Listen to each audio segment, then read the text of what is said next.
US की अगर particular गल करिए तो यूएस का ना दूसरी कंट्री वांगू सिस्टम नहीं है कि ये सानू क्रीम स्टूडेंट्स ही चाहिए है, सानू 7 बैंड वाले चाहिए है, सानू 6 बैंड वाले चाहिए है। नहीं, यूएस कहता कोई गल नहीं, तुसीं यकीन नहीं करना, जो बच्चे का गैप +2 करिए 2 साल बाद नहीं 3 साल बाद उन्हें फिर दोबारा ग्रैजुएशन स्टार्ट कर ली, या ग्रैजुएशन तो बाद 2 साल 3 साल 4 साल का गैप पै गया, या मास्टर कर ली। तो एक गल हो रहा, मास्टर करने वाले स्टूडेंट को ऑप्शन बड़ी घट होंगी दोबारा मास्टर करने वास्ते, इत्थे ਇਹੋ ਜਿਹਾ कुछ नहीं। देखो इंटरव्यू तो अज भी हुई है, पर फर्क इन्ना है कि सिर्फ सरकार दे नज़रिए बदल गया। सरकार ने हुण थोड़ा सोच लिया कि असी इंडियंस नूं वीज़ा देना है, तो इंटरव्यू उन्होंने जी बहुत टफ की हुई सी, बड़ी शॉर्ट करती है, ईजी करती है। 2 4 5 क्वेश्चन ने 1 1.5 2 मिनट ਦੇ ਵਿੱਚ इंटरव्यू करती। अच्छा मनदीप जी, एक गल है, सवाल ये है कि तुसीं कह रहे हो भी 33% वाला 40% वाला वो भी जा सकता है। ਇਹ ਸਕਿੱਲ ਨੂੰ ਲੈ ਕੇ ਕੋਈ ਚੱਕਰ ਹੈ? ਸਕਿੱਲ ਵਾਲੇ ਸਟੂਡੈਂਟ ਜ਼ਿਆਦਾ ਭਾਲਦੇ ਨੇ ਬੇਸਿਕਲੀ, ਉਹ ਸਟੂਡੈਂਟ ਨੂੰ ਪੜਾਉਣਾ ਚਾਹੁੰਦੇ ਯੂਐਸਏ ਵਾਲੇ, ਜੋ ਕਿ ਦੂਜੀਆਂ ਕੰਟਰੀਆਂ ਨਹੀਂ ਸੋਚਦੀਆਂ। ਦੂਜੀਆਂ ਕੰਟਰੀਆਂ ਸੋਚਦੀ ਹੈ ਠੀਕ ਹੈ ਪੈਸੇ ਕਿੰਨੇ ਲੈ ਕੇ ਆ ਰਿਹਾ, ਯੂਐਸ ਇਹ ਸੋਚ ਰਿਹਾ ਪੈਸੇ ਵੀ ਲੈ ਕੇ ਆ ਰਿਹਾ ਔਰ ਪੜ੍ਹ ਵੀ ਰਿਹਾ। ਸਟੱਡੀ ਦੇ ਨਾਲ ਕੋਈ ਅਜਿਹਾ ਸਹੀ ਲੀਗਲ ਰਾਹ, ਲੀਗਲ ਮੈਂ ਪੁੱਛ ਰਿਹਾ, ਲੀਗਲ ਤਾਂ ਚਲੋ ਲੱਭਣਾ ਲੱਭੀ ਬੈਠੇ ਆ, ਲੀਗਲ ਰਾਹ ਕੀ ਹੈ ਕਿ ਕੰਮ ਕੀਤਾ ਜਾ ਸਕੇ ਯੂਐਸ ਦੇ ਵਿੱਚ ਖਾਸ ਕਰਕੇ? जो मेरे को यूनिवर्सिटीज़ में वो 50% तक स्कॉलरशिप देंगे। आई एम रियली 50% तक की स्कॉलरशिप और 15 तो 20,000 डॉलर फीस है, वो 50% ਤੁਹਾਨੂੰ स्कॉलरशिप मिल गई, ਤਾਂ ਪਿੱਛੇ फीस ਕਿੰਨੀ ਰਹਿ ਗਈ? ਆਪਣੇ ਪੰਜਾਬੀ ਸਟੂਡੈਂਟਸ ਦੇ ਵਿੱਚ ਜ਼ਿਆਦਾਤਰ ਇਹ ਹੁੰਦਾ ਮੈਂ ਯੂਐਸਏ ਦੀ ਐਂਟਰੀ ਕਰ ਗਿਆ, ਬਸ ਠੀਕ ਹੈ ਮੇਰਾ ਤਾਂ ਸਰ ਗਿਆ, ਮੇਰੀ ਭੂਆ ਬੈਠੀ ਆ ਉੱਥੇ, ਮੇਰਾ ਚਾਚਾ ਬੈਠਾ, ਉਹਨੇ ਮੈਨੂੰ ਸਾਂਭ ਲੈਣਾ, ਉਹਨੂੰ ਪੱਕਾ ਕਰਾ ਦੇਣਾ। ਨਹੀਂ, ਆਪਣੇ ਪੈਰਾਂ ਤੇ ਖੜੇ ਹੋ। ਜਦੋਂ I-20 ਆ ਗਈ, ਸਰਵਿਸ ਫੀਸ ਪੇ ਕਰਨੀ ਹੈ, ਐਮਬੈਸੀ ਫੀਸ ਪੇ ਕਰਨੀ ਹੈ, ਅਪਾਇੰਟਮੈਂਟ ਬੁੱਕ ਕਰਨੀ ਹੈ, ਇਹ ਟੋਟਲ ਮੇਰੇ ਅਕੋਰਡਿੰਗ 1.5 ਮਹੀਨੇ ਦਾ ਪ੍ਰੋਸੈਸ ਹੈ। ਫਿਰ ਬੱਚੇ ਤੇ ਡਿਪੈਂਡ ਕਰਦਾ ਕਿ ਇਹ ਇੰਟਰਵਿਊ ਲਈ ਪ੍ਰਪੇਅਰ ਹੈ ਕਿ ਨਹੀਂ ਹੈ। ਤੁਸੀਂ ਫਾਈਲ ਨੂੰ ਜਿੰਨਾ ਮਰਜ਼ੀ ਵਧੀਆ ਤੋਂ ਵਧੀਆ ਟਾਇਰ ਲਾ ਲਓ, ਉਹਨੇ ਫਾਈਲ ਨੇ ਨਹੀਂ ਚੱਲਣਾ, ਚੱਲਣਾ ਤੁਹਾਡੀ ਇੰਟਰਵਿਊ ਨੇ। ਅਸੀਂ ਆਪਣੇ ਸਟੂਡੈਂਟਸ ਨੂੰ ਜਿਸ ਦਿਨ ਇਨਰੋਲ ਕਰਦੇ ਹਾਂ, ਬੱਚਾ ਸਾਡੇ ਕੋਲ ਆ ਜਾਂਦਾ, ਇਨਰੋਲਮੈਂਟ ਹੋ ਜਾਂਦੀ ਹੈ, ਤਾਂ ਅਸੀਂ ਬੱਚੇ ਨੂੰ ਸਿੰਪਲ ਕਹਿੰਦੇ ਹਾਂ ਕਿ ਅੱਜ ਤੋਂ ਹੀ ਸਪੀਕਿੰਗ ਇੰਗਲਿਸ਼ ਦੀਆਂ ਕਲਾਸਿਸ ਲਗਾ ਲੈ। ਉਹਦੇ ਵਿੱਚ ਅਸੀਂ ਬੱਚੇ ਨੂੰ ਇੰਨਾ ਕੁ ਪ੍ਰਪੇਅਰ ਕਰ ਦਿੰਦੇ ਹਾਂ ਕਿ ਵੀਜ਼ਾ ਆਫਿਸਰ ਜਿੰਨੀ ਦੇਰ ਤੱਕ ਕਹਿੰਦਾ ਓਕੇ ਸਟਾਪ, ਨੈਕਸਟ ਕੁਐਸਚਨ ਪੁੱਛਦਾ, ਉਨੀ ਦੇਰ ਤੱਕ ਬੱਚਾ ਬੋਲਣਾ ਬੰਦ ਨਹੀਂ ਕਰਦਾ। ਤੁਸੀਂ ਤਾਂ ਕਹਿਤਾ ਵੀ ਇੱਥੇ ਬੱਚਾ ਜਾ ਕੇ ਉੱਥੇ ਜਾ ਕੇ ਫੀਸ ਪੇ ਕਰ ਸਕਦਾ ਹੈ, ਸਿੱਧੀ ਈਮੇਲ ਜਾਂ ਬੱਚੇ ਤੱਕ ਕੰਟੈਕਟ ਸਿੱਧਾ ਬੱਚੇ ਤੱਕ ਹੋ ਰਿਹਾ ਯੂਨੀਵਰਸਿਟੀ ਦਾ, ਇਹ ਬੜੀ ਪਾਰਦਰਸ਼ਤਾ ਆ। ਪਰ ਇਹਦੇ ਵਿੱਚ ਜਿਹੜੇ ਓਲੇ ਨੇ, ਉਹ ਓਲੇ ਕੀ ਨੇ, ਉਹ ਬਚਿਆ ਕਿਵੇਂ ਜਾਵੇ? ਇਹਦੇ ਵਿੱਚ ਨਾ ਸਭ ਤੋਂ ਵੱਡਾ ਓਲਾ ਹੈ ਯੂਐਸਏ ਦੇ ਵਿੱਚ ਜੋ ਏਜੰਟਸ ਰੱਖ ਲੈਂਦੇ ਆ, ਜੋ ਫੰਡਸ ਹੈ, ਫੰਡਸ ਜਦੋਂ ਮਿਸਮੈਚ ਹੋ ਜਾਂਦੇ। I-20 ਵਾਲੇ ਐਕਸ ਹੈ, ਇੰਟਰਵਿਊ ਵਾਲੇ ਵਾਈ ਹੈ, ਉਹ ਉਹਨਾਂ ਦੀ ਨਿਗਾਹ 'ਚ ਆ ਗਿਆ ਤਾਂ ਬੱਚਾ ਅੰਬੈਸੀ ਤੋਂ ਘਰ ਨਹੀਂ ਆਉਂਦਾ, ਤਿਹਾੜ ਜੇਲ੍ਹ ਜਾਊਗਾ। ਸਤਿ ਸ਼੍ਰੀ ਅਕਾਲ, ਤੁਸੀਂ ਦੇਖ ਰਹੇ ਹੋ ਰੋਜ਼ਾਨਾ ਸਪੋਕਸਮੈਨ ਟੀਵੀ, ਮੈਂ ਹਾਂ ਸੁਰਖਾਬ। ਦੋਸਤੋ, ਸਮੇਂ-ਸਮੇਂ ਤੇ ਤੁਹਾਡੇ ਤੱਕ ਵਿਦੇਸ਼ ਜਾਣ ਨੂੰ ਲੈ ਕੇ ਸਹੀ ਜਾਣਕਾਰੀ ਪਹੁੰਚਾ ਰਹੇ ਹਾਂ ਤੇ ਇਸ ਦੇ ਲਈ ਸਾਡੇ ਨਾਲ ਹਮੇਸ਼ਾ ਮਾਹਿਰ ਜੁੜੇ ਰਹਿੰਦੇ ਨੇ। ਇਸ ਵਕਤ ਸਾਡੇ ਨਾਲ ਸਾਡੇ ਸਟੂਡੀਓ ਦੇ ਵਿੱਚ ਪ੍ਰੋਵਾਈਡਰ ਇਮੀਗ੍ਰੇਸ਼ਨ ਤੋਂ ਮਨਦੀਪ ਸਿੰਘ ਔਲਖ ਬੈਠੇ ਨੇ। ਬਾਈ ਸਤਿ ਸ਼੍ਰੀ ਅਕਾਲ ਜੀ। ਸਤਿ ਸ਼੍ਰੀ ਅਕਾਲ ਜੀ। ਔਲਖ ਸਾਹਿਬ, ਜੇਕਰ ਅਸੀਂ ਇਸ ਵਕਤ ਮੌਜੂਦਾ ਹਾਲਾਤਾਂ ਦੀ ਗੱਲ ਕਰੀਏ, ਖਾਸ ਤੌਰ ਤੇ ਯੂਐਸ ਦੀ ਗੱਲ ਕਰਦੇ ਹਾਂ, ਤੁਸੀਂ ਯੂਐਸ ਵਿੱਚ ਕੰਮ ਕਰਦੇ ਹੋ, ਲਗਾਤਾਰ ਕੀਤਾ ਜਾ ਰਿਹਾ ਤੁਹਾਡੇ ਵੱਲੋਂ, ਪਰ ਸਰਕਾਰ ਬਦਲਦੀ ਹੈ ਤਾਂ ਸਿੱਧਾ ਜਿਹੜਾ ਨਾਤਾ ਸਰਕਾਰ ਦਾ ਹੁੰਦਾ ਇਮੀਗ੍ਰੇਸ਼ਨ ਨਾਲ ਹੁੰਦਾ, ਇਮੀਗ੍ਰੇਸ਼ਨ ਦੇ ਬਹੁਤ ਫਰਕ ਪੈਂਦਾ। ਸੋ ਕਿੰਨਾ ਕੁ ਫਰਕ ਹੈ ਕਿ ਇਮੀਗ੍ਰੇਸ਼ਨ ਦੇ, ਜੇ ਸਰਕਾਰ ਬਦਲੀ ਹੈ, ਕਿੰਨੇ ਕੁ ਰੂਲ ਬਦਲੇ ਨੇ, ਕਿੰਨਾ ਕੁ ਔਖਾ ਆ? ਬਾਈਡਨ ਸਰਕਾਰ ਆਉਣ ਤੋਂ ਬਾਅਦ ਇਮੀਗ੍ਰੇਸ਼ਨ ਦੇ ਵਿੱਚ ਖਾਸ ਕਰ ਇੰਡੀਅਨ ਸਟੂਡੈਂਟਸ ਨੂੰ ਲੈ ਕੇ ਇੱਕ ਬੜਾ ਵਧੀਆ ਬਦਲਾਅ ਦੇਖਣ ਨੂੰ ਮਿਲਿਆ, ਜਿਹਦੇ ਵਿੱਚ ਇੰਡੀਅਨ ਸਟੂਡੈਂਟਸ ਨੂੰ ਲੈ ਕੇ ਇੰਟਰਵਿਊ ਦਾ ਜੋ ਫੋਬੀਆ ਬਣਿਆ ਹੋਇਆ ਸੀ ਉਹ ਅੱਜ ਨਹੀਂ ਹੈ। ਥੋੜ੍ਹੀ ਜਿਹੀ ਇੰਟਰਵਿਊ ਦੇ ਨਾਲ ਬਹੁਤ ਅੱਛਾ ਸਕਸੈਸ ਰੇਟ ਮਿਲ ਰਿਹਾ। ਲਾਸਟ ਕੁਛ ਤੁਸੀਂ ਸਮੇਂ ਤੋਂ ਦੇਖੋ ਤੇ ਨਿਊਜ਼ ਦੇ ਵਿੱਚ ਵੀ ਆਪਾਂ ਨੂੰ ਮਿਲ ਰਿਹਾ ਦੇਖਣ ਨੂੰ ਕਿ 50,000 55,000 ਅਰਾਊਂਡ ਕੋਈ ਬੱਚਿਆਂ ਨੂੰ ਰੀਸੈਂਟਲੀ ਉਹਨਾਂ ਨੇ ਸਟੂਡੈਂਟ ਵੀਜ਼ਾ ਗ੍ਰਾਂਟ ਕੀਤੇ ਜੀ, ਜੋ ਕਿ ਪਹਿਲਾਂ ਇਹ ਨਹੀਂ ਸੀ। ਅੱਛਾ, ਕੀ ਮਤਲਬ ਸਮੀਕਰਨ ਕਿਸ ਤਰੀਕੇ ਨਾਲ ਬਦਲੇ? ਜੇਕਰ ਅਸੀਂ ਬਾਈਡਨ ਸਰਕਾਰ ਦੀ ਗੱਲ ਕਰ ਲਈਏ, ਹਾਲਾਂਕਿ ਇੱਕ ਏਜੰਡਾ ਇਹ ਸੈੱਟ ਕੀਤਾ ਜਾ ਰਿਹਾ ਸੀ, ਹਾਲਾਂਕਿ ਹੁੰਦਾ ਵੀ ਹੈ ਇਮੀਗ੍ਰੇਸ਼ਨ ਦਾ ਸਿਆਸਤ ਦੇ ਨਾਲ ਸਿੱਧੇ ਸੰਬੰਧ ਹੈ, ਚਾਹੇ ਉਹ ਕੈਨੇਡਾ ਆ, ਚਾਹੇ ਯੂਐਸਏ, ਚਾਹੇ ਆਸਟ੍ਰੇਲੀਆ ਹੈ। ਜੇ ਸਰਕਾਰ ਬਦਲਦੀ ਹੈ ਤਾਂ ਲੱਗਦਾ ਆ ਕਿ ਰਿਸ਼ਤਿਆਂ ਦੇ ਵਿੱਚ ਥੋੜ੍ਹਾ ਬਹੁਤ ਬਦਲਾਅ ਆਊਗਾ ਤੇ ਖਾਸ ਤੌਰ 'ਤੇ ਭਾਰਤ ਦਾ ਵੀ ਇਹੀ ਲੱਗ ਰਿਹਾ ਸੀਗਾ ਕਿ ਰਿਸ਼ਤਿਆਂ 'ਚ ਬਦਲਾਅ ਆਊਗਾ। ਕੀ ਨਵੇਂ ਰੂਲ ਨੇ ਜਾਂ ਤੁਸੀਂ ਕਹਿ ਰਹੇ ਹੋ ਕਿਸ ਤਰੀਕੇ ਨਾਲ ਸੌਖਾ ਰਾਹ ਜਿਹੜਾ ਹੋ ਗਿਆ? ਦੇਖੋ, ਫਾਇਦਾ ਦੋਨੋਂ ਕੰਟਰੀਜ਼ ਦਾ ਹੈ। ਚਾਹੇ ਉਹ ਇੰਡੀਆ ਦੇ ਨਾਲ ਕਿਸੇ ਵੀ ਕੰਟਰੀ ਨੂੰ ਲੈ ਕੇ ਆਸਟ੍ਰੇਲੀਆ, ਕੈਨੇਡਾ, UK, USA ਦੀ ਗੱਲ ਕਰੀਏ, ਬੈਨੀਫਿਟ ਦੋਨੋਂ ਕੰਟਰੀਜ਼ ਨੂੰ ਮਿਲਦਾ ਹੈ। ਖਾਸ ਕਰਕੇ ਜੋ ਕੰਟਰੀਆਂ ਸਟੂਡੈਂਟਸ ਨੂੰ ਬੁਲਾਉਂਦੀਆਂ ਨੇ ਆਪਣੇ ਕੋਲੇ, ਇਕਨੋਮੀ ਸਟਰੋਂਗ ਹੁੰਦੀ ਹੈ ਉਹਨਾਂ ਦੀ। ਇੱਕ ਸਟੂਡੈਂਟ ਦਾ 15-15, 20-20 ਲੱਖ ਰੁਪਇਆ ਉਹਨਾਂ ਦੀ ਕੰਟਰੀ ਦੇ ਵਿੱਚ ਜਾਣਾ, ਇਕਨੋਮੀ ਸਟਰੋਂਗ ਹੋਣੀ ਹੈ।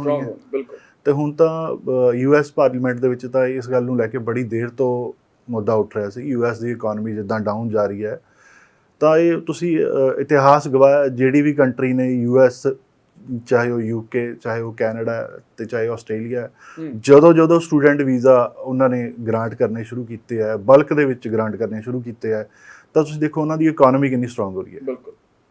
ਇਸ ਕਰਕੇ ਹਰ ਕੰਟਰੀ ਨੂੰ ਬੈਨੀਫਿਟ ਮਿਲਦਾ। ਤਾਂ ਹੁਣ US ਵੀ ਇਹੀ ਕਹਿੰਦਾ ਕਿ ਉਹਨਾਂ ਅਸੀਂ ਇੰਡੀਅਨ ਸਟੂਡੈਂਟਸ ਨੂੰ ਪ੍ਰੈਫਰੈਂਸ ਦਈਏ। ਔਰ US ਦੀ ਅਗਰ ਪਰਟੀਕੂਲਰ ਗੱਲ ਕਰੀਏ ਤਾਂ US ਦਾ ਨਾ ਦੂਸਰੀ ਕੰਟਰੀ ਵਾਂਗੂ ਸਿਸਟਮ ਨਹੀਂ ਹੈ ਕਿ ਇਹ ਸਾਨੂੰ ਕਰੀਮ ਸਟੂਡੈਂਟਸ ਹੀ ਚਾਹੀਦੇ ਆ, ਸਾਨੂੰ 7 ਬੈਂਡ ਵਾਲੇ ਚਾਹੀਦੇ ਆ, ਸਾਨੂੰ 6 ਬੈਂਡ ਵਾਲੇ ਚਾਹੀਦੇ ਆ। ਨਹੀਂ, US ਕਹਿੰਦਾ ਕੋਈ ਗੱਲ ਨਹੀਂ, ਪੂਅਰ ਸਟੂਡੈਂਟਸ ਆ, ਕੋਈ ਗੱਲ ਨਹੀਂ, ਮਤਲਬ ਉੱਥੇ 33% ਹੈ, ਕੋਈ ਗੱਲ ਨਹੀਂ। ਚਾਂਸ ਕੋਈ ਪੱਕੀ ਜਿਹੜਾ ਇਹ ਨਹੀਂ ਈਚ 6 ਜਾਂ ਈਚ 7 ਵਾਲਿਆਂ ਦਾ ਨਹੀਂ, ਜ਼ਰੂਰੀ ਨਹੀਂ ਹੈਗਾ। ਨਥਿੰਗ। ਤੁਸੀਂ ਦੇਖੋ US ਕਿੰਨਾਂ ਨੂੰ ਵੀਜ਼ੇ ਗ੍ਰਾਂਟ ਕਰ ਰਿਹਾ। ਅਸੀਂ ਨਾ, ਸਾਡੀ ਸਾਰੀ ਟੀਮ ਨੇ ਇੱਕ ਆਪਣੇ ਲੈਵਲ ਤੇ ਰਿਸਰਚ ਸ਼ੁਰੂ ਕੀਤੀ। ਅਸੀਂ ਲੋਕਾਂ ਤੋਂ ਸੁਣਿਆ ਕਿ US ਸਟਾਰਟ ਹੋਊਗਾ, ਅਸੀਂ ਨਿਊਜ਼ ਦੇ ਨਾਲ ਵੀ ਟੱਚ ਰਹੇ, ਅਸੀਂ US immigration department, US education department ਨਾਲ ਵੀ ਟੱਚ ਰਹੇ। ਅਸੀਂ ਦੇਖਿਆ ਵੀ ਹੁਣ ਥੋੜਾ ਲੱਗ ਰਿਹਾ, ਫਿਰ ਪਹਿਲਾਂ ਟਰਾਈ ਕਰੀਏ। ਪੂਅਰ ਸਟੂਡੈਂਟਸ, ਗੁੱਡ ਸਟੂਡੈਂਟਸ, ਅੱਛੇ ਪ੍ਰੋਫਾਈਲ, ਵੀਕ ਪ੍ਰੋਫਾਈਲ, ਅਸੀਂ ਲੌਗਇਨ ਕਰਨੇ ਸ਼ੁਰੂ ਕੀਤੇ। ਰਿਜ਼ਲਟ ਅੱਛਾ ਰਿਹਾ, 50, 60, 70% ਤੱਕ ਦੀ ਸਕਸੈਸ ਰੇਟ ਸਾਨੂੰ ਮਿਲੀ। ਦੈਨ ਫਿਰ ਅਸੀਂ ਆਫੀਸ਼ੀਅਲੀ ਪ੍ਰਮੋਟ ਕਰਤਾ। ਅਸੀਂ ਹੁਣ US ਦੇ ਸਾਨੂੰ ਬਹੁਤ ਵਧੀਆ ਰਿਸਪੌਂਸ ਮਿਲ ਰਿਹਾ। ਸਟੂਡੈਂਟਸ, ਪੇਰੈਂਟਸ ਆ ਕੇ ਸਾਨੂੰ ਬੜੀਆਂ ਪੁੱਛਦੇ ਆ ਗੱਲਾਂ ਵੀ ਅਸੀਂ ਅਪਲਾਈ ਕਰ ਸਕਦੇ ਹਾਂ, ਕਿੱਦਾਂ ਅਪਲਾਈ ਕਰ ਸਕਦੇ ਹਾਂ, ਸਾਡਾ ਬੱਚਾ ਐਲੀਜੀਬਲ ਹੈ ਕਿ ਨਹੀਂ ਹੈ। ਤੁਸੀਂ ਯਕੀਨ ਨਹੀਂ ਕਰਨਾ, ਜੋ ਬੱਚੇ ਦਾ ਗੈਪ +2 ਕਰੀਏ 2 ਸਾਲ ਬਾਅਦ ਨਹੀਂ, 3 ਸਾਲ ਬਾਅਦ ਉਹਨੇ ਫਿਰ ਦੁਬਾਰਾ ਗ੍ਰੈਜੂਏਸ਼ਨ ਸਟਾਰਟ ਕਰ ਲਈ, ਜਾਂ ਗ੍ਰੈਜੂਏਸ਼ਨ ਤੋਂ ਬਾਅਦ 2 ਸਾਲ, 3 ਸਾਲ, 4 ਸਾਲ ਦਾ ਗੈਪ ਪੈ ਗਿਆ, ਜਾਂ ਮਾਸਟਰ ਕਰ ਲਈ। ਜੋ ਇੱਕ ਗੱਲ ਹੋ ਰਿਹਾ, ਮਾਸਟਰ ਕਰਨ ਵਾਲੇ ਸਟੂਡੈਂਟ ਕੋਲੇ ਆਪਸ਼ਨ ਬੜੀ ਘੱਟ ਹੁੰਦੀ ਹੈ ਦੁਬਾਰਾ ਮਾਸਟਰ ਕਰਨ ਵਾਸਤੇ।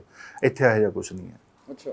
ਇੱਥੇ ਇਹੋ ਜਿਹਾ ਕੁਛ ਨਹੀਂ ਹੈ। ਇੱਥੇ ਤੁਸੀਂ ਕਿਸੇ ਵੀ ਬੱਚੇ ਦੀ ਫਾਈਲ ਲੌਗਇਨ ਕਰ ਸਕਦੇ ਹੋ। ਮਤਲਬ ਇੱਥੇ ਤੁਹਾਨੂੰ ਰਾਹ ਖੁੱਲ੍ਹਾ ਆ, ਇੱਥੇ ਤੁਹਾਡੇ ਲਈ ਮਾਪਦੰਡ ਥੋੜ੍ਹੇ ਨੇ।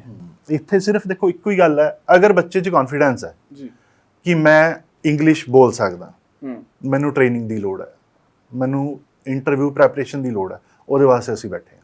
ਮਤਲਬ ਮਨਦੀਪ, ਤੁਸੀਂ ਇਹ ਕਹਿ ਰਹੇ ਹੋ, ਜੇਕਰ ਅਸੀਂ ਗੱਲ ਕਰੀਏ, ਹਾਲਾਂਕਿ ਪਹਿਲਾਂ ਇੰਟਰਵਿਊ ਦੀ ਗੱਲ ਹੋਈ ਸੀ ਕਿ ਇੰਟਰਵਿਊ ਇੱਕ ਬਹੁਤ ਵੱਡਾ ਹਊਆ ਬਣ ਜਾਂਦਾ ਆ ਕਿ ਉਹ ਨਿਕਲਦੀ ਨਹੀਂ, ਜਾਂ ਇੰਟਰਵਿਊ ਦੇ ਵਿੱਚ ਆ ਕੇ ਜਿਹੜਾ ਕਿ ਕੁੰਡੀ ਅੜਦੀ ਹੈ।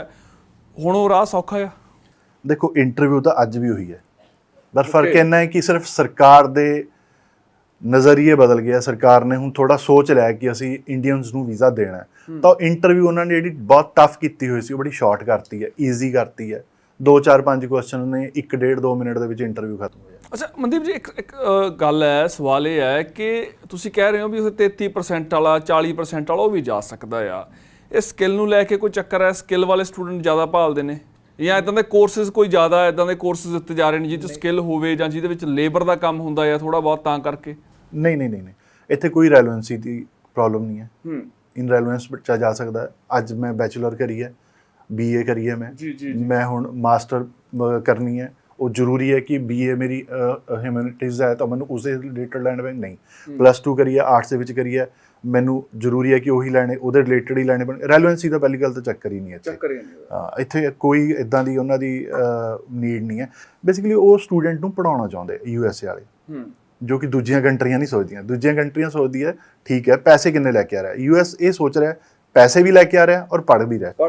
ਉਹਨਾਂ ਨੇ ਇੰਟਰਵਿਊ ਦੇ ਵਿੱਚ ਸਿੰਪਲੀ ਤੁਹਾਨੂੰ ਇਹ ਜੱਜ ਕਰਨਾ ਹੈ ਕਿ ਤੁਸੀਂ ਸਿਰਫ US ਦੀ ਐਂਟਰੀ ਤਾਂ ਨਹੀਂ ਲੈਣ ਆ ਰਹੇ, ਐਕਚੁਅਲ ਤੁਸੀਂ ਪੜ੍ਹਨ ਜਾਓਗੇ, ਪੜ੍ਹ ਵੀ ਪਾਓਗੇ। ਵੀਜ਼ਾ ਆਫਿਸਰ ਨੇ 2-4 ਗੱਲਾਂ ਪੁੱਛਣੀਆਂ ਨੇ, ਤੁਸੀਂ ਕਿੱਥੇ ਜਾ ਰਹੇ ਹੋ? ਮੈਂ US ਜਾ ਰਿਹਾ। ਤੁਸੀਂ ਇੱਕ I-20 ਕਿਉਂ ਲੈ ਕੇ ਜਾ ਰਹੇ ਹੋ? ਤੁਸੀਂ ਇਸੇ ਸਟੇਟ 'ਚ ਕਿਉਂ ਜਾ ਰਹੇ ਹੋ? 50 ਸਟੇਟਸ ਨੇ USA ਦੀਆਂ। ਸਾਡੇ ਕੋਲੇ 50 ਸਟੇਟਸ ਦੇ ਵਿੱਚ ਬੱਚਾ ਜਿਹੜੀ ਸਟੇਟਸ ਦੇ ਵਿੱਚ ਗਏ ਅਸੀਂ ਉੱਥੇ ਐਡਮਿਸ਼ਨ ਕਰਵਾ ਸਕਦੇ ਹਾਂ ਉਹਦੀ। ਹਾਂ, ਨਾਰਮਲੀ ਕੀ ਹੁੰਦਾ ਹੈ ਕਿ ਬੱਚਾ ਕੋਲੇ ਆਪਸ਼ਨ, ਜ਼ਿਆਦਾਤਰ ਏਜੰਟਸ ਕੀ ਕਰਦੇ ਆ, ਸਾਡੇ ਕੋਲ 2 ਆਪਸ਼ਨ ਹੈ, 4 ਆਪਸ਼ਨ। USA ਨੂੰ ਲੈ ਕੇ ਆਪਸ਼ਨ ਬੜੀਆਂ ਘੱਟ ਨੇ ਲੋਕਾਂ ਕੋਲ। ਨਹੀਂ, ਏਜੰਟਸ ਤੁਸੀਂ ਜੋ ਗੱਲ ਕਰ ਰਹੇ ਹੋ, ਮੋਸਟਲੀ ਇਹ ਦੇਖਣ ਨੂੰ ਮਿਲਿਆ ਕਿ ਜਿਹੜਾ ਬੱਚੇ ਦਾ ਕੋਰਸ ਹੁੰਦਾ ਜਾਂ ਬੱਚੇ ਦੀ ਜੋ ਲੋਕੇਸ਼ਨ ਹੈ ਉਹ ਵੀ ਏਜੰਟ ਹੀ ਕੰਸਲਟੈਂਟ ਹੀ ਜਿਹੜਾ ਕਿ ਤੈਅ ਕਰਦਾ ਆ ਜ਼ਿਆਦਾਤਰ ਹਾਂ ਜ਼ਿਆਦਾਤਰ 90% ਅਸੀਂ ਕਹਿ ਸਕਦੇ ਇਹ ਹੁੰਦਾ 10% ਸ਼ਾਇਦ ਉਹ ਹੁੰਦੇ ਹੋਣਗੇ ਜਾਂ 10% ਉਹ ਫਾਈਲਸ ਉਹ ਹੁੰਦੀਆਂ ਹੋਣਗੀਆਂ ਜਿਹੜੀਆਂ ਏਜੰਟ ਤੇ ਹਾਵੀ ਹੋ ਜਾਂਦੀਆਂ ਹੋਣਗੀਆਂ ਸੋ USA ਦੇ ਵਿੱਚ ਕੀ ਹੈ ਇਹਦਾ USA ਦੇ ਵਿੱਚ ਇਦਾਂ ਦਾ ਕੁਝ ਨਹੀਂ ਹੈ। ਸਾਨੂੰ ਸਟੂਡੈਂਟ ਆ ਕੇ ਕਹੇ ਅਸੀਂ ਇਸ ਸਟੇਟ 'ਚ ਜਾਣਾ, ਸਾਡਾ ਮੇਰਾ ਬ੍ਰਦਰ ਉੱਥੇ ਹੈ, ਮੇਰੀ ਭੂਆ ਉੱਥੇ ਹੈ, ਮੇਰਾ ਚਾਚਾ ਉੱਥੇ ਹੈ, ਅਸੀਂ ਕਹਿੰਦੇ ਮੋਸਟ ਵੈਲਕਮ, ਠੀਕ ਹੈ ਤੈਨੂੰ ਇਸੇ ਸਟੇਟ ਦੀ I-20 ਲੈ ਕੇ ਦਿੰਦੇ ਹਾਂ। ਔਰ ਅਸੀਂ ਆਫਰ ਲੈਟਰ ਦਾ ਪੰਗਾ ਹੀ ਨਹੀਂ ਰੱਖਿਆ। ਸਾਡੀਆਂ ਯੂਨੀਵਰਸਿਟੀ ਨਾਲ ਅਸੀਂ ਇਹ ਗੱਲ ਕਹੀ ਹੈ ਕਿ ਅਸੀਂ ਤੁਹਾਡੇ ਕੋਲ ਸਟੂਡੈਂਟ ਦੀ ਐਪਲੀਕੇਸ਼ਨ ਲੌਗਇਨ ਕਰਾਂਗੇ, ਜਦੋਂ ਲੌਗਇਨ ਕਰਾਂਗੇ ਅਸੀਂ ਸਿੱਧੀ I-20 ਦੀ ਫਾਰਮੈਲਿਟੀ ਲੌਗਇਨ ਕਰਾਂਗੇ। ਹਾਂ I-20 ਦੀ ਲੌਗਇਨ ਕਰਾਂਗੇ, ਸਾਨੂੰ ਡਾਇਰੈਕਟ I-20 ਦਿਓ, ਸਾਨੂੰ ਆਫਰ ਲੈਟਰ ਚਾਹੀਦੀ ਨਹੀਂ। ਪਹਿਲਾਂ ਹੁੰਦਾ ਹੈ ਕਿ ਕੰਡੀਸ਼ਨਲ ਆਫਰ ਲੈਟਰ ਆਉਂਦੀ ਹੈ, ਫਿਰ ਉਹ ਕੰਡੀਸ਼ਨਸ ਪੂਰੀਆਂ ਕਰਦਾ ਹੈ, ਫਿਰ I-20 ਦੀ ਫਾਰਮੈਲਿਟੀ ਪੂਰੀ ਕਰਦਾ। ਅਸੀਂ ਉਹ ਮਹੀਨਾ ਡੇਢ ਮਹੀਨਾ ਦਾ ਪ੍ਰੋਸੈਸ ਹੀ ਖਤਮ ਕਰਤਾ, ਬੱਚੇ ਦਾ ਪ੍ਰੋਸੈਸ ਸ਼ਾਰਟ ਕਰਤਾ। ਤਾਂ ਇਸ ਚੀਜ਼ ਕਰਕੇ ਜੋ ਹੈ ਮਤਲਬ ਬੱਚੇ ਦਾ ਪ੍ਰੋਸੈਸ ਈਜ਼ੀ ਹੋ ਗਿਆ। ਅੱਛਾ ਮਨਦੀਪ ਜੀ, ਇਹਦੇ ਨਾਲ ਜਦੋਂ ਅਸੀਂ ਬਾਹਰ ਜਾਂਦੇ ਹਾਂ, ਠੀਕ ਹੈ, ਇੱਥੋਂ ਕੋਈ 15-20 ਲੱਖ ਲਾ ਕੇ ਬਾਹਰ ਜਾਂਦਾ ਹੈ, ਆਫਟਰ ਆਲ ਉਹਨੇ ਪੈਸੇ ਤਾਂ ਪੂਰੇ ਕਰਨੇ ਆ, ਉਹਨੇ ਕਮਾਉਣਾ ਵੀ ਆ। ਸਟੱਡੀ ਦੇ ਨਾਲ ਕੋਈ ਅਜਿਹਾ ਸਹੀ ਲੀਗਲ ਰਾਹ, ਲੀਗਲ ਮੈਂ ਪੁੱਛ ਰਿਹਾ, ਲੀਗਲ ਤਾਂ ਚਲੋ ਲੱਭੀ ਬੈਠੇ ਆ, ਲੀਗਲ ਰਾਹ ਕੀ ਹੈ ਕਿ ਕੰਮ ਕੀਤਾ ਜਾ ਸਕੇ US ਦੇ ਵਿੱਚ ਖਾਸ ਕਰਕੇ?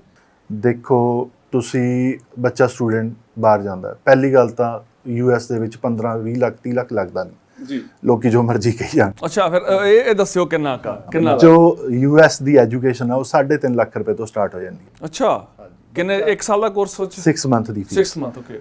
ਕਿਉਂਕਿ USA ਦੇ ਵਿੱਚ ਜੋ ਮੇਰੇ ਕੋਲ ਯੂਨੀਵਰਸਿਟੀਜ਼ ਨੇ ਉਹ 50% ਤੱਕ ਸਕਾਲਰਸ਼ਿਪ ਦਿੰਦੇ ਆ। ਆਈ ਐਮ ਰੀਅਲੀ ਸਪੀਕ 50% ਤੱਕ ਦੀ ਸਕਾਲਰਸ਼ਿਪ, ਔਰ 15 ਤੋਂ $20,000 ਫੀਸ ਹੈ, ਉਹਦੇ ਚੋਂ 50% ਤੁਹਾਨੂੰ ਸਕਾਲਰਸ਼ਿਪ ਮਿਲ ਗਈ, ਤਾਂ ਪਿੱਛੇ ਫੀਸ ਕਿੰਨੀ ਰਹਿ ਗਈ ਸਾਲ ਦੀ? $10,000 ਸਾਲ ਦੀ ਫੀਸ 6 ਲੱਖ 7 ਲੱਖ 8 ਲੱਖ ਇੰਨੀ ਕੁ ਰਹੇਗੀ, ਤੇ 6 ਮੰਥ ਦੀ ਪੇ ਕਰਨੀ ਹੈ। ਉਹ ਵੀ ਪੇ ਵੀ ਕਦੋਂ ਕਰਨੀ ਹੈ? ਜਦੋਂ ਵੀਜ਼ਾ ਲੱਗ ਗਿਆ।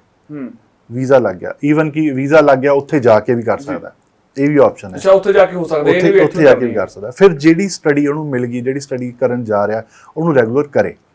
ਆਪਣੇ ਪੰਜਾਬੀ ਸਟੂਡੈਂਟਸ ਦੇ ਵਿੱਚ ਜ਼ਿਆਦਾਤਰ ਇਹ ਹੁੰਦਾ ਵੀ ਮੈਂ USA ਦੀ ਐਂਟਰੀ ਕਰ ਗਿਆ, ਬਸ ਠੀਕ ਹੈ, ਮੇਰਾ ਤਾਂ ਸਰ ਗਿਆ, ਮੇਰੀ ਭੂਆ ਬੈਠੀ ਆ ਉੱਥੇ, ਮੇਰਾ ਚਾਚਾ ਬੈਠਾ, ਉਹਨੇ ਮੈਨੂੰ ਸਾਂਭ ਲੈਣਾ, ਮੈਨੂੰ ਪੱਕਾ ਕਰਾ ਦੇਣਾ। ਨਹੀਂ, ਆਪਣੇ ਪੈਰਾਂ ਤੇ ਖੜੇ ਹੋ, ਠੀਕ ਹੈ। ਮੈਂ ਦੇਖੋ ਪਹਿਲੀ ਗੱਲ ਤਾਂ ਇਹ ਕਹਿੰਦਾ ਕਿ ਤੁਸੀਂ ਜਾ ਰਹੇ ਹੋ, ਪੜ੍ਹਨ ਜਾ ਰਹੇ ਹੋ, ਆਪਣਾ ਫਿਊਚਰ ਬਣਾਓ, ਆਪਣੇ ਦੇਸ਼ ਦਾ, ਪੰਜਾਬ ਦਾ ਨਾਮ ਉੱਚਾ ਕਰੋ, ਹੈ ਨਾ।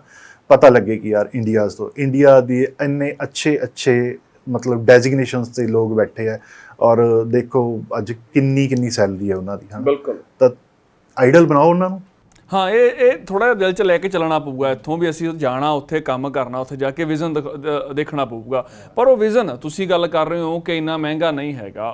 ਬਹੁਤ ਵਧੀਆ ਜਿਹੜੀ ਤੁਸੀਂ ਜਾਣਕਾਰੀ ਦਿੱਤੀ ਹੈ ਕਿ ਉੱਥੇ ਜਾ ਕੇ ਬੱਚਾ ਪੇ ਕਰ ਸਕਦਾ ਹੈ ਆਪਣੀ ਫੀਸ, ਯਾਨੀ ਕਿ ਇਹਦੇ ਵਿੱਚ ਕਿਸੇ ਤਰ੍ਹਾਂ ਦਾ ਕੋਈ ਓਲਾ ਨਹੀਂ ਹੈਗਾ। ਕੋਈ ਓਲਾ ਨਹੀਂ, ਬੜਾ ਟਰਾਂਸਪੇਰੈਂਟ, ਬੜਾ ਸ਼ਾਰਟ ਪ੍ਰੋਸੈਸ ਹੈ, ਬੜਾ ਸ਼ਾਰਟ ਪ੍ਰੋਸੈਸ ਹੈ। ਪ੍ਰੋਸੈਸ ਦੀ ਮੈਂ ਥੋੜੀ ਬਿਲਕੁਲ ਲੋਕੀ ਨੂੰ ਤੁਹਾਡੇ ਜ਼ਰੀਏ ਪਤਾ ਲੱਗੇ, ਲੋਕਾਂ ਨੂੰ USA ਦਾ ਬਣਿਆ ਹੋਇਆ ਪਤਾ ਨਹੀਂ ਬੜੀ ਕਰ ਪਾਊਂਗਾ ਕਿ ਨਹੀਂ ਪਾਊਂਗਾ, ਬੜਾ ਸ਼ਾਰਟ ਪ੍ਰੋਸੈਸ। ਤੁਸੀਂ 2 LOR ਲੈਣੀਆਂ ਨੇ, ਆਫਰ ਲੈਟਰ ਤਾਂ ਅਸੀਂ ਕਰਨੀ ਨਹੀਂ ਅਪਲਾਈ, I-20 ਵਾਸਤੇ 2 LOR ਲੈਣੀਆਂ, ਇੱਕ ਜਿੱਥੇ ਤੁਹਾਡੀ ਲਾਸਟ ਸਟੱਡੀ ਹੈ ਉੱਥੋਂ ਲੈਣੀ ਹੈ, ਲੈਟਰ ਆਫ ਰਿਕਮੈਂਡੇਸ਼ਨ, ਇੱਕ ਜਿੱਥੇ ਤੁਸੀਂ ਜੌਬ ਕਰ ਰਹੇ ਹੋ ਉਹ 2 LOR। ਅਗਰ ਜੌਬ ਨਹੀਂ ਕਰ ਰਹੇ, ਤੁਸੀਂ ਹੁਣੇ ਸਟੱਡੀ ਹੈ, ਤਾਂ ਤੁਸੀਂ ਇੱਕੋ LOR ਲੈਣੀ ਹੈ। ਉਸ ਤੋਂ ਬਾਅਦ ਤੁਸੀਂ ਆਪਣੀ ਜੋ ਸਪਾਂਸਰ ਤੁਹਾਡੇ ਮਦਰ ਫਾਦਰ ਦਾਦਾ ਦਾਦੀ ਨਾਨਾ ਨਾਨੀ ਕੋਈ ਵੀ ਹੈ, ਉਹਨਾਂ ਤੋਂ ਤੁਸੀਂ ਐਗਰੀਮੈਂਟ ਲੈਣਾ ਸਪਾਂਸਰਸ਼ਿਪ ਦਾ, ਐਫੀਡੇਵਿਟ ਜਿਹਨੂੰ ਕਹਿੰਦੇ ਆ ਆਪਾਂ। ਉਸ ਤੋਂ ਬਾਅਦ ਤੁਸੀਂ ਉਹਨਾਂ ਦੇ ਇਨਕਮ ਪ੍ਰੂਫ ਲੈਣੇ ਆ, ਆਪਣੇ ਅਕੈਡਮਿਕ ਡਾਕੂਮੈਂਟਸ। ਹਾਂ ਇੱਥੇ ਤੁਹਾਡੇ ਜ਼ਰੀਏ ਇੱਕ ਹੋਰ ਬੜੀ ਇੰਪੋਰਟੈਂਟ ਗੱਲ ਸਟੂਡੈਂਟਸ ਨੂੰ ਦੱਸਣਾ ਚਾਹੁੰਦਾ, ਜਦੋਂ ਜ਼ਿਆਦਾਤਰ ਕੋਈ ਵੀ ਕੰਟਰੀ ਹੈ, ਬੱਚਾ ਫਾਈਲ ਸਟੂਡੈਂਟ ਉਹਦੇ ਕੋਲ ਲਾਉਂਦਾ ਏਜੰਟ ਕੋਲੇ, ਤਾਂ ਏਜੰਟ ਕੀ ਕਰਦਾ, ਉਹਦੇ ਵਿੱਚ ਈਮੇਲ ID ਮੋਬਾਈਲ ਨੰਬਰ ਆਪਣਾ ਭਰ ਦਿੰਦਾ ਹੈ। ਓਕੇ, ਯਾਨੀ ਕਿ ਸਿੱਧਾ ਸੰਪਰਕ ਬੱਚੇ ਤੱਕ ਹੁੰਦਾ ਹੀ ਨਹੀਂ, ਉਹਨੂੰ ਪਤਾ ਹੀ ਨਹੀਂ ਲੱਗਦਾ ਮੇਰੀ ਫਾਈਲ 'ਚ ਚੱਲ ਕੀ ਰਿਹਾ। ਬਿਲਕੁਲ, ਉਹ ਆਪਣੇ ਲੈਵਲ ਤੇ ਹੀ ਮੈਨੂਪੂਲੇਸ਼ਨਸ ਕਰੀ ਜਾ ਰਿਹਾ, ਉਹਨੂੰ ਇੱਧਰੋਂ ਕੱਢ ਕੇ ਉੱਧਰ ਪਾ ਲਿਆ, ਉੱਧਰੋਂ ਕੱਢ ਕੇ ਇੱਧਰ ਪਾ ਲਿਆ। ਉਹਨੂੰ ਸਟੂਡੈਂਟ ਜਦੋਂ ਐਪਲੀਕੇਸ਼ਨ ਫਾਰਮ ਫਿਲ ਕਰਨਾ ਹੈ, ਉਹਦੇ ਵਿੱਚ ਕਹੋ ਵੀ ਆਹ ਮੇਰਾ ਮੋਬਾਈਲ ਨੰਬਰ, ਆਹ ਮੇਰੀ ਈਮੇਲ ID, ਆਹੀ ਪਾ। ਯੂਨੀਵਰਸਿਟੀਜ਼ ਵੀ ਇਹੀ ਕਹਿੰਦੀਆਂ ਨੇ ਕਿ ਇਹ ਮੋਬਾਈਲ ਨੰਬਰ ਔਰ ਈਮੇਲ ID ਸਟੂਡੈਂਟ ਦਾ ਹੀ ਹੋਣਾ ਚਾਹੀਦਾ, ਬਟ ਏਜੰਟਸ ਇੱਥੇ ਝੂਠ ਬੋਲ ਜਾਂਦੇ ਆ। ਓਕੇ, ਏਜੰਟ ਯਾਨੀ ਕਿ ਇੱਥੇ ਓਲਾ ਰੱਖ ਜਾਂਦੇ ਆ, ਉਹਦੇ ਵਿੱਚ ਸਟੂਡੈਂਟਸ ਨਾਲ ਬਲਫ ਹੋਣ ਦੇ ਬੜੇ ਚਾਂਸਸ ਹੈ ਜੀ। ਇੱਥੇ ਇਸ ਪ੍ਰੋਸੈਸ 'ਚ ਨਹੀਂ, ਅਸੀਂ ਇਹ ਕੰਮ ਕਰਦੇ ਹੀ ਨਹੀਂ। ਅਸੀਂ ਸਟੂਡੈਂਟਸ ਨੂੰ ਕਹਿੰਦੇ ਜੋ ਕੰਮ ਹੈ ਟਰਾਂਸਪੇਰੈਂਸੀ ਨਾਲ ਹੈ। ਸਿੱਧੀਆਂ ਕਾਲਸ ਸਟੂਡੈਂਟਸ ਨੂੰ ਜਾਂਦੀਆਂ ਯੂਨੀਵਰਸਿਟੀਜ਼, ਸਿੱਧੀਆਂ ਈਮੇਲਸ ਸਟੂਡੈਂਟਸ ਨੂੰ ਆਉਂਦੀਆਂ ਨੇ, ਠੀਕ ਹੈ। ਜ਼ਿਆਦਾ ਤੋਂ ਜ਼ਿਆਦਾ CC 'ਚ ਅਸੀਂ ਆਪਣੇ ਆਪ ਨੂੰ ਰੱਖ ਲੈਂਦੇ ਹਾਂ। ਤੇ ਬਸ ਇਸ ਤੋਂ ਬਾਅਦ ਸਿੱਧਾ I-20 ਦੀ ਫੀਸ ਪੇ ਕਰਕੇ I-20 ਅਪਲਾਈ ਕਰ ਦਿੰਦੀ ਹੈ। ਕੋਈ ਯੂਨੀਵਰਸਿਟੀ 30 ਤੋਂ 35 ਦਿਨ ਲਾਉਂਦੀਆਂ ਨੇ, 40 ਦਿਨ ਲਾ ਦਿੰਦੀ ਹੈ, ਕੋਈ 10-15 ਦਿਨਾਂ ਵਿੱਚ I-20 ਦੇ। ਯਾਨੀ ਕਿ ਐਵਰੇਜ ਲਾਈਏ ਤਾਂ ਅੱਧੇ ਮਹੀਨੇ ਤੋਂ, ਯਾਨੀ ਕਿ 15 ਦਿਨਾਂ ਤੋਂ 1.5 ਮਹੀਨੇ ਦਾ ਪ੍ਰੋਸੈਸ ਆ ਸਾਰਾ। ਟੋਟਲ 1.5 ਮਹੀਨੇ ਹਾਂ, ਟੋਟਲ 1.5 ਮਹੀਨੇ ਟੋਟਲ 1.5 ਮਹੀਨੇ ਦਾ ਪ੍ਰੋਸੈਸ ਹੈ, ਜਿਹਦੇ ਵਿੱਚ ਅਸੀਂ ਫਾਈਲ ਲੌਗਇਨ ਕਰ ਸਕਦੇ ਹਾਂ। ਜਦੋਂ I-20 ਆ ਗਈ, ਸਰਵਿਸ ਫੀਸ ਪੇ ਕਰਨੀ ਹੈ, ਐਮਬੈਸੀ ਫੀਸ ਪੇ ਕਰਨੀ ਹੈ, ਅਪਾਇੰਟਮੈਂਟ ਬੁੱਕ ਕਰਨੀ ਹੈ। ਇਹ ਟੋਟਲ ਮੇਰੇ ਅਕੋਰਡਿੰਗ 1.5 ਮਹੀਨੇ ਦਾ ਪ੍ਰੋਸੈਸ ਹੈ। ਫਿਰ ਬੱਚੇ ਤੇ ਡਿਪੈਂਡ ਕਰਦਾ ਕਿ ਇਹ ਇੰਟਰਵਿਊ ਲਈ ਪ੍ਰਪੇਅਰ ਹੈ ਕਿ ਨਹੀਂ ਹੈ। ਮਨਦੀਪ ਜੀ, ਇੱਥੇ ਇੱਕ ਚੀਜ਼ ਹੈ, ਤੁਸੀਂ ਕਹਿ ਰਹੇ ਹੋ ਕਿ ਇਹ ਬੱਚੇ ਤੇ ਡਿਪੈਂਡ ਕਰਦਾ ਹੈ, ਜਾਂ ਪੂਰਾ 1.5 ਮਹੀਨਾ ਇੱਕ ਪ੍ਰੋਸੈਸ ਆ ਲੌਗਇਨ ਕਰਨ ਦੇ ਲਈ। ਪਰ ਜਦੋਂ ਅਸੀਂ ਹੋਰਨਾਂ ਦੇਸ਼ਾਂ ਦੀ ਗੱਲ ਕਰਦੇ ਹਾਂ, ਹੋਰਨਾਂ ਕੰਟਰੀਜ਼ ਦੀ ਗੱਲ ਕਰਦੇ ਹਾਂ, ਤਾਂ ਉਹਦੇ ਲਈ ਜਿਹੜੇ ਮਾਪਦੰਡ, ਹਾਲਾਂਕਿ ਮਾਪਦੰਡ ਕੀ ਹੈ, ਉਹ ਫਾਈਲ ਜਿਹੜੀ ਕਿ ਸਟਰੋਂਗ ਐਵੀਡੈਂਸ ਚਾਹੀਦੀ। ਉਹ ਸਟਰੋਂਗ ਐਵੀਡੈਂਸ ਇੱਥੇ ਕੀ ਨੇ? ਇੱਥੇ ਫਾਈਲ ਜਿਹੜੀ ਕਿ ਅਸੀਂ ਕਹਿੰਦੇ ਬਹੁਤ ਸੋਹਣੀ ਫਾਈਲ ਹੁੰਦੀ ਆ, ਜਿਹੜੀ ਕਿ ਏਜੰਟ ਤੇ ਹਾਵੀ ਹੁੰਦੀ ਆ, ਜਾਂ ਜਿਹਨੂੰ ਰਿਫਿਊਜ਼ਲ ਹੋ ਹੀ ਨਹੀਂ ਸਕਦਾ, ਕਦੇ ਨਹੀਂ ਹੋ ਸਕਦਾ। ਉਹ ਕੀ ਆ? ਉਹ ਪ੍ਰੋਸੈਸ ਕੀ ਹੈ? USA ਦੇ ਵਿੱਚ ਟੋਟਲੀ ਡਿਫਰੈਂਟ ਹੈ, ਉਲਟਾ ਹੈ। ਅੱਛਾ। ਤੁਸੀਂ ਫਾਈਲ ਨੂੰ ਜਿੰਨਾ ਮਰਜ਼ੀ ਵਧੀਆ ਤੋਂ ਵਧੀਆ ਟਾਇਰ ਲਾ ਲਓ, ਉਹਨੇ ਫਾਈਲ ਨੇ ਨਹੀਂ ਚੱਲਣਾ। ਚੱਲਣਾ ਤੁਹਾਡੀ ਇੰਟਰਵਿਊ ਨੇ। ਓਕੇ। ਹਾਂ, ਤੁਹਾਡੀ ਇੰਟਰਵਿਊ ਜੋ ਹੈ ਉਹ ਕਿੰਨੇ ਕੁ ਤੁਸੀਂ ਪ੍ਰਪੇਅਰ ਹੋ। ਅਸੀਂ ਆਪਣੇ ਸਟੂਡੈਂਟਸ ਨੂੰ ਜਿਸ ਦਿਨ ਇਨਰੋਲ ਕਰਦੇ ਹਾਂ, ਬੱਚਾ ਸਾਡੇ ਕੋਲ ਆ ਜਾਂਦਾ, ਇਨਰੋਲਮੈਂਟ ਹੋ ਜਾਂਦੀ ਹੈ, ਤਾਂ ਅਸੀਂ ਬੱਚੇ ਨੂੰ ਸਿੰਪਲ ਕਹਿੰਦੇ ਹਾਂ ਕਿ ਅੱਜ ਤੋਂ ਹੀ ਸਪੀਕਿੰਗ ਇੰਗਲਿਸ਼ ਦੀਆਂ ਕਲਾਸਿਸ ਲਗਾ ਲੈ। ਜੁਆਇਨ ਹੋ ਜਾ, ਜਿੱਥੇ ਮਰਜ਼ੀ ਸਾਡੇ ਕੋਲ ਹੋ ਜਾ, ਕਿਤੇ ਹੋਰ ਹੋ ਜਾ, ਜਿੱਥੇ ਤੂੰ ਰਹਿਣਾ ਤੂੰ ਉੱਥੇ ਹੋ ਜਾ। 20 ਦਿਨ ਮਹੀਨਾ ਸਪੀਕਿੰਗ ਕਰ, ਜਿੰਨੇ ਤੱਕ ਅਸੀਂ ਤੇਰੀ ਫਾਈਲ ਦੇ। ਉਸ ਤੋਂ ਬਾਅਦ 15 ਦਿਨ ਦਾ ਟਾਈਮ ਹੁੰਦਾ, ਅਸੀਂ ਬੱਚੇ ਨੂੰ ਟੈਲੀਫੋਨਿਕ ਵੀਡੀਓ ਕਾਲ ਦੇ ਥਰੂ ਚੰਗੀ ਤਰ੍ਹਾਂ ਘੋਟ-ਘੋਟ ਕੇ ਇੰਟਰਵਿਊ ਦੀ ਪ੍ਰੈਪਰੇਸ਼ਨ ਕਰਾਉਂਦੇ ਹਾਂ। ਉਹਦੇ ਵਿੱਚ ਅਸੀਂ ਬੱਚੇ ਨੂੰ ਇੰਨਾ ਕੁ ਪ੍ਰਪੇਅਰ ਕਰ ਦਿੰਦੇ ਹਾਂ ਕਿ ਵੀਜ਼ਾ ਆਫਿਸਰ ਜਿੰਨੀ ਦੇਰ ਤੱਕ ਕਹਿੰਦਾ ਓਕੇ ਸਟਾਪ, ਨੈਕਸਟ ਕੁਐਸਚਨ ਪੁੱਛਦਾ, ਉਨੀ ਦੇਰ ਤੱਕ ਬੱਚਾ ਬੋਲਣਾ ਬੰਦ ਨਹੀਂ ਕਰਦਾ। ਯਾਨੀ ਕਿ ਤੁਸੀਂ ਇੰਟਰਵਿਊ ਲਈ ਪੱਕਾ ਕਰ ਦਿੰਦੇ ਹੋ? ਪੱਕਾ ਕਰ ਦਿੰਦੇ ਹਾਂ। ਸਾਡੀ ਇੰਟਰਵਿਊ ਪ੍ਰੈਪਰੇਸ਼ਨ ਟੀਮ ਹੈ ਨਾ ਜਿਹੜੀ, ਉਹ ਪੂਰੀ ਤਰ੍ਹਾਂ ਸક્ષਮ ਹੈ ਕਿ ਬੱਚਾ ਇੰਟਰਵਿਊ ਕਲੀਅਰ ਕਰ ਜੇ। ਇਹ ਤਾਂ ਉਹ ਗੱਲਾਂ ਨੇ ਜੋ ਤੁਸੀਂ ਕਰਦੇ ਹੋ, ਪਰ ਇਹਦੇ ਵਿੱਚ ਓਲੇ ਵੀ ਬਹੁਤ ਨੇ। ਉਹ ਤੋਂ ਬਚਣਾ ਬਹੁਤ ਜ਼ਰੂਰੀ ਹੈ। ਜੇਕਰ ਅੱਜ ਅਸੀਂ ਆਪਦਾ ਫਿਊਚਰ ਬਣਾਉਣਾ ਹੈ ਤਾਂ ਸਾਨੂੰ ਉਹ ਠੱਗੀ ਠੋਰੀਆਂ ਤੋਂ, ਉਹਨਾਂ ਓਲਿਆਂ ਤੋਂ ਸੁਚੇਤ ਸਾਵਧਾਨ ਰਹਿਣਾ ਪਊਗਾ। ਉਹ ਓਲੇ ਕੀ ਨੇ? ਤੁਸੀਂ ਤਾਂ ਸਿੱਧਾ ਕਹਿਤਾ ਵੀ ਇੱਥੇ ਬੱਚਾ ਜਾ ਕੇ ਉੱਥੇ ਜਾ ਕੇ ਫੀਸ ਪੇ ਕਰ ਸਕਦਾ ਹੈ, ਸਿੱਧੀ ਈਮੇਲ ਜਾਂ ਬੱਚੇ ਤੱਕ ਕੰਟੈਕਟ ਸਿੱਧਾ ਬੱਚੇ ਤੱਕ ਹੋ ਰਿਹਾ ਯੂਨੀਵਰਸਿਟੀ ਦਾ। ਇਹ ਬੜੀ ਪਾਰਦਰਸ਼ਤਾ ਆ। ਪਰ ਇਹਦੇ ਵਿੱਚ ਜਿਹੜੇ ਓਲੇ ਨੇ, ਉਹ ਓਲੇ ਕੀ ਨੇ? ਉਹ ਬਚਿਆ ਕਿਵੇਂ ਜਾਵੇ ਫਿਰ ਉੱਥੋਂ? ਇਹਦੇ ਵਿੱਚ ਨਾ ਸਭ ਤੋਂ ਵੱਡਾ ਓਲਾ ਹੈ USA ਦੇ ਵਿੱਚ ਜੋ ਏਜੰਟਸ ਰੱਖ ਲੈਂਦੇ ਆ, ਜੋ ਫੰਡਸ ਹੈ। ਉਹ ਫੰਡਸ ਕਹਿ ਦਿੰਦੇ ਆ ਵੀ ਸਾਨੂੰ ਫਾਈਲ ਲੌਗਇਨ ਕਰ ਲਈ, ਲੱਖ ਰੁਪਏ ਦੇ ਦਿਓ, 1.5 ਲੱਖ ਦੇ ਦਿਓ, 2 ਲੱਖ ਦੇ ਦਿਓ, ਅਸੀਂ ਤੁਹਾਡੇ ਫੰਡਸ ਕਰਵਾਉਣੇ ਆ। ਬੇਸਿਕਲੀ ਉਹ ਕੀ ਕਰਦੇ ਆ, ਫੰਡਸ ਜਮ੍ਹਾਂ ਕਰਵਾਉਂਦੇ, ਉਹਦੇ ਅਕਾਊਂਟ 'ਚ ਨੈਕਸਟ ਡੇ ਜਾਂ 2-4 ਦਿਨ ਬਾਅਦ ਕਢਾ ਲੈਂਦੇ ਆ। ਠੀਕ ਹੈ। ਫਿਰ ਜਦੋਂ ਉਹਨੇ ਇੰਟਰਵਿਊ ਦੇਣ ਜਾਣਾ, ਠੀਕ ਹੈ, ਉਦੋਂ ਫੰਡਸ ਫਿਰ ਪਾ ਦਿੰਦੇ। ਇਹਦੇ ਵਿੱਚ ਇੱਥੇ ਦਗਾ ਖਾ ਜਾਂਦਾ ਏਜੰਟ ਵੀ ਔਰ ਬੱਚਾ ਵੀ। ਫੰਡਸ ਜਦੋਂ ਮਿਸਮੈਚ ਹੋ ਜਾਂਦੇ ਆ, I-20 ਵਾਲੇ X ਹੈ, ਇੰਟਰਵਿਊ ਵਾਲੇ Y ਹੈ, ਉਹ ਉਹਨਾਂ ਦੀ ਨਿਗਾਹ 'ਚ ਆ ਗਿਆ ਤਾਂ ਬੱਚਾ ਅੰਬੈਸੀ ਤੋਂ ਘਰ ਨਹੀਂ ਆਉਂਦਾ, ਤਿਹਾੜ ਜੇਲ੍ਹ ਜਾਊਗਾ। ਓਕੇ। ਫਰਾਡ ਸਿੱਧਾ ਤਿਹਾੜ ਜੇਲ੍ਹ ਜਾਊਗਾ। ਇਹ ਬੜਾ ਧਿਆਨ ਦੇਣ ਵਾਲੀ ਚੀਜ਼ ਹੈ। ਇਹ ਬਹੁਤ ਵੱਡਾ ਓਲਾ ਹੈ। ਬੱਚੇ ਕੋਲੇ email ID, mobile number, university ਨਾਲ ਦਾ ਟੱਚ ਹੋ ਗਿਆ, ਉਹ ਅੰਬੈਸੀ ਨਾਲ ਕਿੱਦਾਂ ਹੋਊਗਾ? ਉਹਨੂੰ ਕਹੋ ਮੇਰੇ ਫੰਡਸ ਦਿਖਾ, ਮੈਨੂੰ ਜੋ ਫੰਡਸ ਤੂੰ ਮੇਰੇ ਘਰੇ ਆ, ਮੇਰੇ ਅਕਾਊਂਟ 'ਚ, ਬਿਲਕੁਲ ਠੀਕ ਹੈ, ਦਿਖਾ। ਠੀਕ ਹੈ, ਫਾਈਨਾਂਸਰ ਕੀ ਕਰਦੇ ਆ, ਜੋ ਫੰਡਿੰਗ ਵਗੈਰਾ ਦਿਖਾਉਂਦੇ ਆ, ਉਹ ਮੋਬਾਈਲ ਨੰਬਰ ਬੱਚੇ ਦਾ ਨਹੀਂ ਪਾਉਂਦੇ, ਆਪ ਦਾ ਪਾਉਂਦੇ ਆ ਵੀ ਮੇਰਾ ਪੈਸਾ ਕਢਾ ਕੇ ਨਾ ਲੈ ਜੇ। ਬਟ ਉਹ ਸਟੇਟਮੈਂਟ ਤਾਂ ਦੇਖ ਸਕਦਾ, ਬੱਚੇ ਕੋਲੇ ਅਕਾਊਂਟ ਨੰਬਰ ਤਾਂ ਜਾ ਸਕਦਾ। ਬੱਚਾ ਆਪਣੇ ਲੈਵਲ ਤੇ ਵੈਰੀਫਿਕੇਸ਼ਨ ਤਾਂ ਕਰੇ ਨਾ ਜੀ, ਵੀ ਮੇਰੇ ਫੰਡਸ ਹੈ ਕਿ ਨਹੀਂ ਹੈ, ਫੰਡਸ ਕਢਾ ਤਾਂ ਨਹੀਂ ਲਏ। ਠੀਕ ਹੈ, ਜੋ ਖਰਚਾ ਹੈਗਾ ਫਾਈਨਾਂਸਰ ਨੂੰ ਦਿਓ ਤੁਸੀਂ, ਬਟ ਉਹ ਫਿਰ ਵੀ ਉਹਦੇ ਬਾਵਜੂਦ ਪੈਸੇ ਪਏ ਹੋਣੇ ਚਾਹੀਦੇ ਆ। ਆਹ ਫਰਾਡ ਨਾ ਹੋਵੇ ਬੱਚਿਆਂ। ਹੋਰ ਇਸ ਤੋਂ ਇਲਾਵਾ ਮੇਜਰ ਇਹੀ ਹੈ, ਇਸ ਤੋਂ ਇਲਾਵਾ ਹੋਰ ਕੋਈ ਨਹੀਂ ਹੈ। ਇੰਟਰਵਿਊ ਦੇ ਤਿਆਰੀ ਬੱਚੇ ਨੇ ਖੁਦ ਕਰਨੀ ਹੈ, ਕਰਵਾਉਣੀ ਅਸੀਂ ਹੈ, ਜਾਂ ਏਜੰਟ ਨੇ ਕਰਵਾਉਣੀ ਹੈ ਨਾ। ਕੋਈ ਵੀ ABCD ਅਗਰ ਕਿਤੇ ਹੋਰ ਵੀ ਬੱਚਾ ਫਾਈਲ ਲਾਉਂਦਾ, ਤੇ ਬਾਕੀ ਤਾਂ ਸਿਰਫ ਇੰਟਰਵਿਊ ਹੈ ਔਰ ਫੰਡਸ ਨੇ। ਇਹ ਦੋ ਚੀਜ਼ਾਂ ਤੇ ਧਿਆਨ ਰੱਖ ਲੈ ਬੱਚਾ ਦਗਾ ਨਹੀਂ ਖਾਂਦਾ। ਵੀਜ਼ਾ ਮਿਲੇਗਾ, ਤਿਆਰੀ ਆਪਦੀ ਕਰ ਲੈ, ਤੇ ਫੰਡਸ ਜਿਹੜਾ ਕਿ ਮੇਨ ਫਰਾਡ ਹੈ ਉਹ ਤੋਂ ਬਿਨਾ ਕੁਝ ਹੋਰ ਹੈ ਨਹੀਂਗਾ। ਦੇਖੋ ਜਿਨ੍ਹਾਂ ਦੇ 6-6.5 ਬੈਂਡ ਨੇ, ਉਹ ਬੱਚੇ ਫਾਈਲ ਲਾ ਲੈਣਗੇ, ਇੰਟਰਵਿਊ ਦੀ ਤਿਆਰੀ ਹਫਤੇ 10 ਦਿਨ 'ਚ ਕਰ ਲੈਣਗੇ। ਜਿਹੜੇ ਬੱਚਿਆਂ ਦਾ ਗੈਪ ਹੈ, ਇੰਗਲਿਸ਼ ਬੋਲਣ 'ਚ ਉਹਨਾਂ ਨੂੰ ਹੈਜੀਟੇਸ਼ਨ ਹੈ, ਉਹਨਾਂ ਨੂੰ ਤਾਂ ਥੋੜਾ ਇਸ ਚੀਜ਼ ਤੇ ਮਿਹਨਤ ਕਰਨੀ ਪੈਣੀ ਹੈ। ਓਕੇ, ਮਿਹਨਤ ਦੀ ਲੋੜ ਤਾਂ ਬਿਲਕੁਲ ਹੁੰਦੀ ਹੈ ਮਨਦੀਪ ਜੀ। ਪਰ ਹੁਣ ਤੁਹਾਡਾ ਸਕਸੈਸ ਰੇਟ ਜਾਣਨ ਦੀ ਕੋਸ਼ਿਸ਼ ਕਰਾਂਗੇ। ਕੀ ਸਕਸੈਸ ਰੇਟ ਆ? ਕਦੋਂ ਤੋਂ ਕੰਮ ਕਰ ਰਹੇ ਹੋ ਇਸ USA ਦੇ ਫੀਲਡ 'ਚ? ਸਰ, USA ਦੀ ਫੀਲਡ ਦੇ ਵਿੱਚ ਦੇਖੋ, ਸਾਡੀ ਕੰਪਨੀ 2006 ਦੀ ਰਜਿਸਟਰਡ ਹੈ, ਪੰਜਾਬ ਗੌਰਨਮੈਂਟ ਤੋਂ ਸਰਟੀਫਾਈਡ ਹੈ, ਲਾਇਸੈਂਸ ਸਾਡੇ ਕੋਲ ਹੈਗੇ ਨੇ। ਸਾਡੇ ਕੋਟਕਪੂਰਾ, ਸ਼੍ਰੀ ਮੁਕਤਸਰ ਸਾਹਿਬ ਤੇ ਬਰਨਾਲਾ ਇਹ ਬ੍ਰਾਂਚਿਸ ਨੇ ਸਾਡੀਆਂ ਜੀ, ਔਰ ਹੈੱਡ ਆਫਿਸ ਸਾਡਾ ਮੋਹਾਲੀ ਹੈ। ਔਰ ਇਸ ਦੇ ਵਿੱਚ ਤੁਸੀਂ ਲਗਾਓ ਕਿ ਮੈਨੂੰ ਖੁਦ ਯਾਦ ਨਹੀਂ ਮੈਂ ਕਿੰਨੇ ਬੱਚੇ ਭੇਜ ਚੁੱਕਾ, ਕਿਉਂਕਿ ਪਹਿਲਾਂ ਇਹ ਹੁੰਦਾ ਸੀ ਨਾ 100 ਚੋਂ 10 ਜਾਂ 15 ਹੁੰਦੇ ਸੀਗੇ, ਜਾਂ ਮੈਂ ਵੱਧ ਤੋਂ ਵੱਧ ਕਹਿਣਾ 25 ਹੁੰਦਾ ਸੀ। ਥੋੜਾ ਜਿਹਾ ਅੱਜ ਤੁਸੀਂ ਜਿਵੇਂ ਦੱਸ ਰਹੇ ਹੋ 55,000 ਬੱਚਾ ਤੁਸੀਂ ਦੱਸਿਆ ਮੈਨੂੰ, ਉਸ ਹਿਸਾਬ ਤੇ ਸਕਸੈਸ ਰੇਟ ਜ਼ਿਆਦਾ ਆ। 60 ਤੋਂ 70% success rate on average market ਵੀ ਕਰ ਰਹੀ ਹੈ USA ਦੀ, ਔਰ ਇਹ ਬਹੁਤ ਸੋਹਣੀ ਐਵਰੇਜ ਹੈ ਜੋ ਕਿ ਕੈਨੇਡਾ ਦੀ ਵੀ ਨਹੀਂ ਹੈ ਅੱਜ ਦੇ ਟਾਈਮ 'ਚ। ਬਿਲਕੁਲ ਬਿਲਕੁਲ, ਇਹ ਬਹੁਤ ਵੱਡੀ ਗੱਲ ਹੈ। ਸੋ ਵੱਡੀ ਗੱਲ ਹੈ ਤੇ ਇੱਕ ਸਿੱਧਾ ਰਾਹ ਵੀ ਜਿਹੜਾ ਕਿ ਵਿਦਿਆਰਥੀ ਲਈ ਬਣਦਾ ਆ।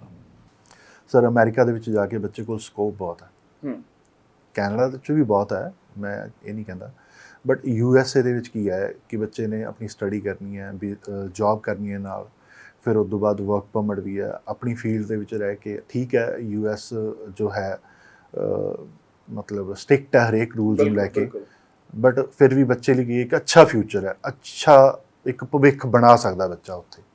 ਬਹੁਤ ਅੱਛੀਆਂ ਕੰਪਨੀਆਂ ਨੇ ਵੀਜ਼ਾ ਕੈਟਾਗਰੀ, ਜਦੋਂ ਬੱਚੇ ਨੇ ਜਾਣਾ F1 F2 'ਚ ਜਾਣਾ ਤਾਂ ਉਸ ਤੋਂ ਬਾਅਦ ਉਹ ਚੇਂਜ ਕਰਵਾ ਸਕਦਾ ਜਦੋਂ ਉਹਨੇ ਸਟੱਡੀ ਕੰਪਲੀਟ ਕਰ ਲਈ। ਸੋ ਲੋੜ ਇੱਥੇ ਭਵਿੱਖ ਬਣਾਉਣ ਦੀ ਹੈ, ਭਵਿੱਖ ਨੂੰ ਦਾਅ 'ਤੇ ਲਾ ਕੇ ਮੂਹਰੇ ਲਾ ਕੇ ਰੱਖਣ ਦੀ ਹੈ, ਬਿਹਤਰ ਬਣਾਉਣ ਦੀ ਹੈ। ਅਪੀਲ ਸਾਡੀ ਇਹੀ ਹੈ ਕਿ ਫੈਸਲਾ ਤੁਹਾਡਾ ਆ, ਫੈਸਲਾ ਸਹੀ ਹੋਣਾ ਚਾਹੀਦਾ ਆ। ਅਜਿਹੀਆਂ ਇੰਟਰਵਿਊਜ਼, ਅਜਿਹੇ ਤਜਰਬੇ, ਅਜਿਹੇ ਮਾਹਿਰਾਂ ਦੇ ਨਜ਼ਰੀਏ ਤੁਹਾਡੇ ਤੱਕ ਲੈ ਕੇ ਆਉਂਦੇ ਰਵਾਂਗੇ। ਜੁੜੇ ਰਹੋ ਸਪੋਕਸਮੈਨ TV ਨਾਲ।